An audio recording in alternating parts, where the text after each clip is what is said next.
اور اللہ رب العزت کی رحمت تمہیں بھی پکار رہی ہے، آگے بڑھو اور اپنے حسن کردار اور خوبی کے عمل سے بلند مقام حاصل کرو۔ اسلام سے قبل عورتوں سے ایک امتیازی سلوک کیا جاتا اور قرآن پاک نے کھول کھول کے اسے بیان کیا، وَإِذَا الْمَوْءُودَةُ سُئِلَتْ بِأَيِّ ذَنبٍ قُتِلَتْ، کہ جب زندہ درگور کی جانے والی خاتون سے یہ پوچھا جائے گا کہ اسے کس گناہ کی پاداش میں زندہ دفن کیا گیا، تو وہاں خواتین کو زندہ درگور کر دیا جاتا تھا۔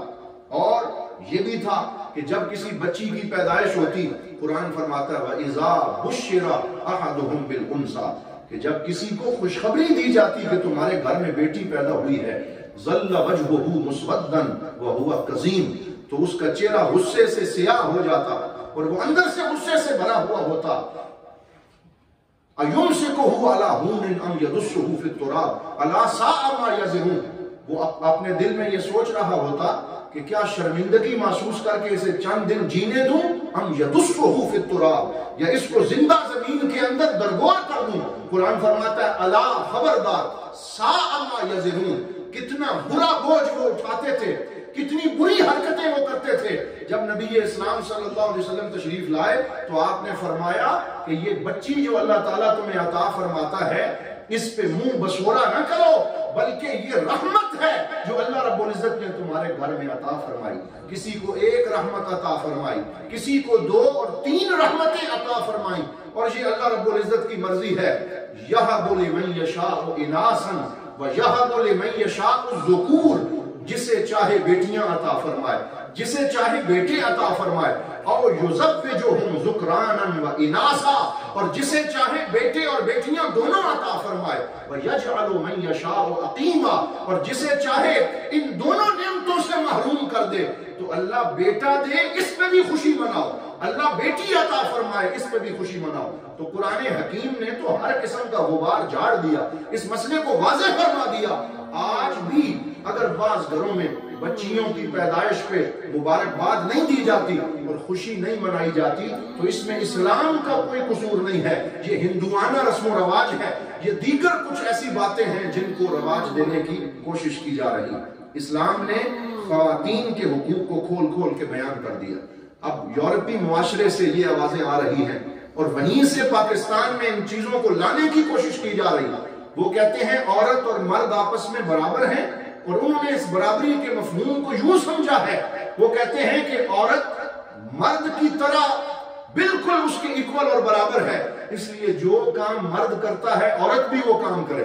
اور ہم نے خود یورپی معاشرے میں دیکھا کہ وہاں مختلف دکانوں میں سیلز مین کے طور پہ 12 گھنٹے عورت بیچاری کھڑی ہو کے چیزیں فروخت کرتی ہے۔ وہاں کے جو پیٹرول پمپ ہیں ان کے اوپر وہ ڈیوٹی دیتی ہے، سویپر میں کے کام اس سے لیے جاتے ہیں، ٹرینوں اور جہازوں کے ڈرائیور کے طور پہ اس کو استعمال کیا جاتا ہے۔ اور انہوں نے یہ سمجھا کہ مرد سے برابری کا مطلب یہ ہے کہ سارے کام ان سے لیے جائیں اور ان کو سامان تجارت بنا کے رکھ دیا جائے۔ حالانکہ حضور نبی رحمت کہہ دیجئے صلی اللہ علیہ وآلہ وسلم،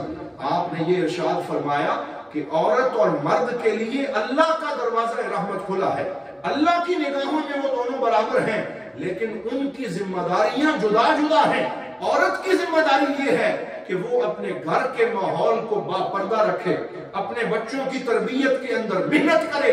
اور جہاں بھی وہ کام کرے اس میں اس کو اپنے پردے کا خیال رکھنا ضروری ہے۔ اسلام نے اسے عزت دی ہے، اس کے سر پہ عزت کی چادر عطا فرمائی ہے، اور اس کو غلامی نہ سمجھا جائے بلکہ یہ در حقیقت اسلام عورت کو عزت سے نواز رہا۔ علامہ اقبال رحمۃ اللہ تعالی علیہ فرماتے ہیں، تجھے تہذیب حاضر نے بخشی ہے وہ آزادی، ظاہر میں تو آزادی ہے باطن میں گرفتاری، کہ جسے تم ظاہر میں آزادی کہہ رہی ہو یہ ظاہری طور پہ تو آزادی ہو سکتی ہے، دیکھنے میں تم اسے آزادی کہہ سکتی ہو، لیکن باطن میں یہ مغرب کی اندھی تقلید ہے، یہ ان کے قوانین کی غلامی ہے۔ اسلام نے تمہیں ظاہر میں بھی آزاد کیا ہے، تمہیں باطن میں بھی آزادی عطا فرمائی۔ آئیے آج میں اختصار سے آپ کے سامنے وہ عزت جو اللہ رب العزت نے خواتین کو عطا فرمائی ہے وہ آپ کے سامنے عرض کرتا ہوں۔ اسلام میں سب سے پہلی شہید ہونے کا شرف کسی مرد کو حاصل نہیں ہوا، عورت کو حاصل ہوا، اور وہ حضرت سمیہ رضی اللہ تعالی عنہا ہے۔ جو حضرت عمار بن یاسر کی والدہ ہیں وہ شہید ہوتی ہیں اور اسلام میں پہلے شہید ہونے کا شرف حاصل کرتی ہیں، اسلام نے ان کو یہ شرف بھی عطا فرمایا۔ اول وزیرۃ فی الاسلام، اسلام نے جب حضرت عمر فاروق رضی اللہ تعالیٰ عنہ نے یہ قوانین حکومت کو شروع فرمایا تو ایک عورت کو بطور وزیرہ، یعنی اس کو فوڈ انسپیکٹر کے طور پر بازار میں کھانے کے معیار کو چیک کرنے کے لیے اور اسے بہتر رکھنے کے لیے ڈیوٹی دی، جن کا نام تھا حضرت شفا بنت عبداللہ رضی اللہ تعالی عنہ۔ وہ یہ ڈیوٹی باپردہ طریقے سے دیتی تھی اور ان کو یہ شرف دیا گیا۔ پھر قرآن حکیم کا واحد نسخہ جو کھجور کی چھال پہ لکھا ہوا تھا، مختلف اونٹ کی پاکیزہ بڑی بڑی ہڈیوں پہ لکھا ہوا تھا، اور وہ ایک پورا قرآن کا مکتوب نسخہ تھا جس کو جب محفوظ کرنے کی باری آئی تاکہ امت کے پاس قرآن حکیم ضائع نہ ہو جائے اور ہر آیت محفوظ رہے، تو اس کے لیے بھی نظر انتخاب کسی مرد کے اوپر نہیں پڑی، بلکہ حضرت سیدہ ام المؤمنین سیدہ حفصہ بنت عمر بن الخطاب رضی اللہ تعالی عنہ کے پاس وہ نسخہ محفوظ رہا۔ اور قرآن حکیم جیسی عظیم ترین دستور، کانسٹیٹیوشن، مسلمانوں کا قانون اور اللہ کی وحی، وہ حضرت سیدہ حفصہ کے پاس محفوظ رہی۔ اور حضرت سیدنا ابو بکر صدیق نے جب قرآن پاک کو لکھوانا چاہا اور حضرت زید بن ثابت کی ڈیوٹی لگائی تو سیدہ حفصہ سے وہ نسخہ منگوایا گیا، اور امت کو قرآن پہنچانے میں جہاں مردوں نے کردار ادا کیا ہے، ان کے شانہ بشانہ خواتین نے بھی کردار ادا کیا ہے۔ پھر آپ دیکھیے کہ یورپ کے اندر اسلام کی جب جہاد شروع ہوا تو وہ حدیث پاک سرکار دو عالم صلی اللہ علیہ وسلم نے ارشاد فرمائی کہ پہلا بحری بیڑا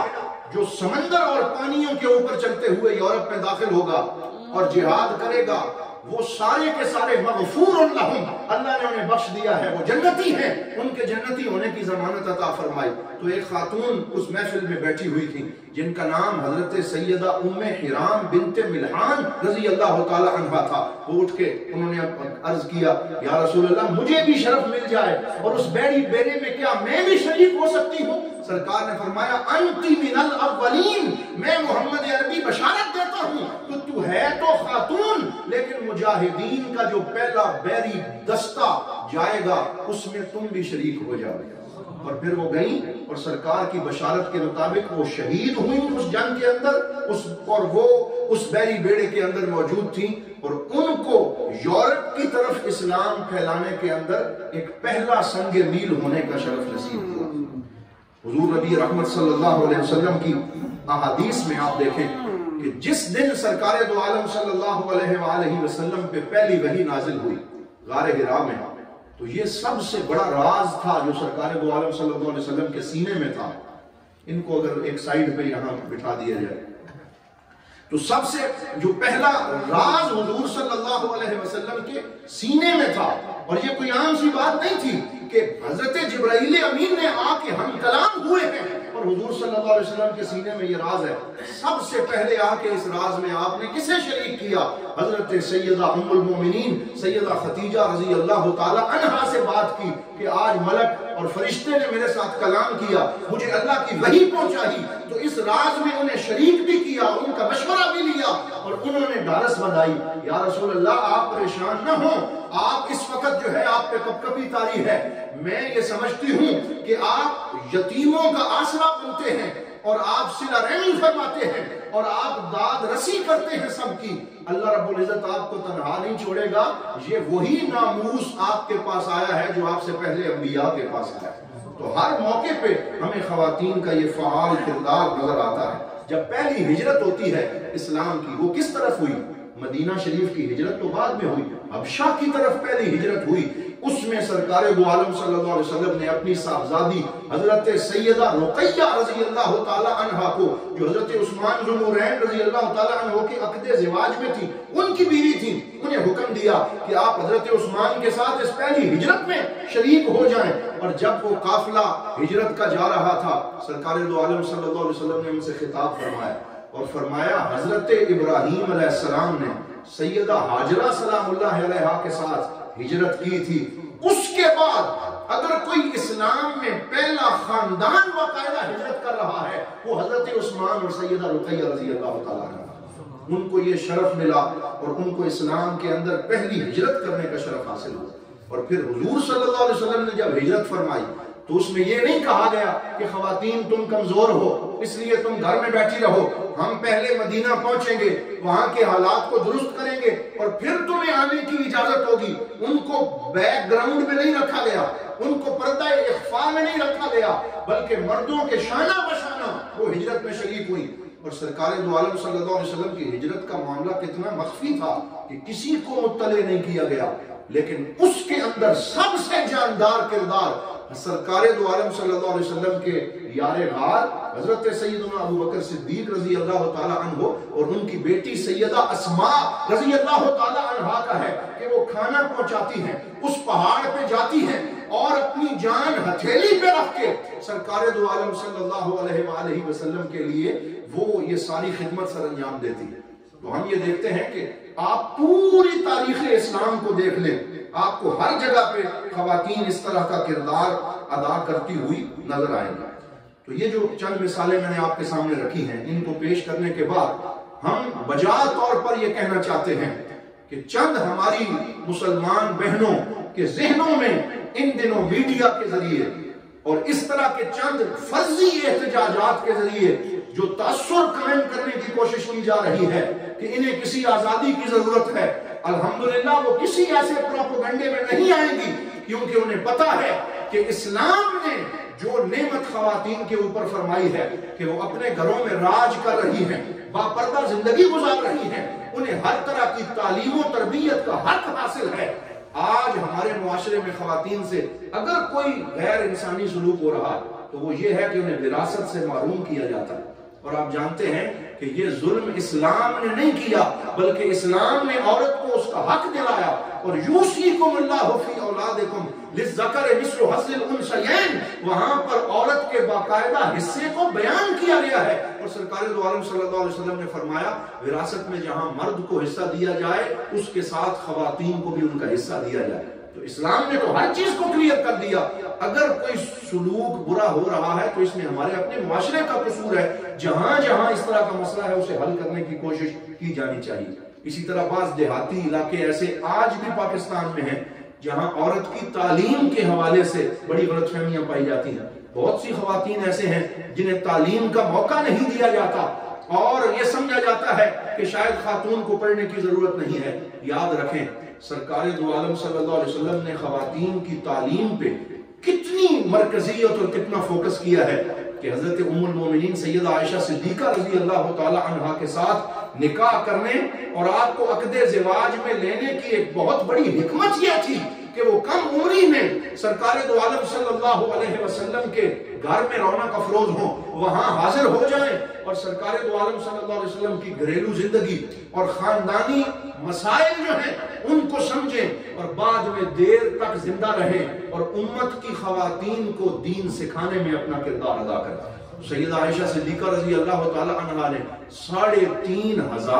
احادیث حضور صلی اللہ علیہ وسلم سے روایت کی ہیں اور ان کو معلمۃ الرجال کا لقب دیا گیا کہ وہ مردوں اور خواتین کو دین سکھانے والی ہیں۔ حضور کے صحابی آتے پردے میں کھڑے ہوتے اور مسائل پوچھنے کے لیے سیدہ عائشہ صدیقہ رضی اللہ تعالی عنہا کو آواز دیتے اور عرض کرتے اے ام المومنین ہمیں اس مسئلے کی سمجھ نہیں ہے، ہمیں فلاں مسئلے کی سمجھ نہیں ہے، حتیٰ کہ حضرت ابو ہریرہ رضی اللہ تعالی عنہ جیسا صحابی بھی مسائل سیکھنے کے لیے سیدہ عائشہ صدیقہ کی بارگاہ میں حاضر ہوا کرتے ہیں۔ اسی طرح حضرت ام المومنین سیدہ حفصہ رضی اللہ تعالی عنہا جب مدینہ ہجرت کر کے آئیں تو حضور صلی اللہ علیہ وسلم نے چند ایسی خواتین کو بلایا جو لکھنا پڑھنا نہیں جانتی تھی اور ان کو حکم دیا کہ اے حفصہ اے ام المومنین میں آپ کو حکم دیتا ہوں کہ آپ ہر روز ان خواتین کو لکھنا پڑھنا سکھایا کریں۔ جیسے مردوں کے لیے تعلیم کا حکم دیا ویسے خواتین کے لیے تعلیم کا حکم دیا۔ تو اللہ رب العزت ہمیں خواتین کے ان حقوق کو سمجھنے کی اور اپنے معاشرے میں خواتین کے ان حقوق کا خیال رکھنے کی توفیق عطا فرمائے، اور ہم اس ذمہ دار منبر سے آخر میں یہ مطالبہ کرتے ہیں کہ وہ لوگ جو پاکستان کے معاشرے میں فتنہ پیدا کرنے کی کوشش کر رہے ہیں اور سال میں ہر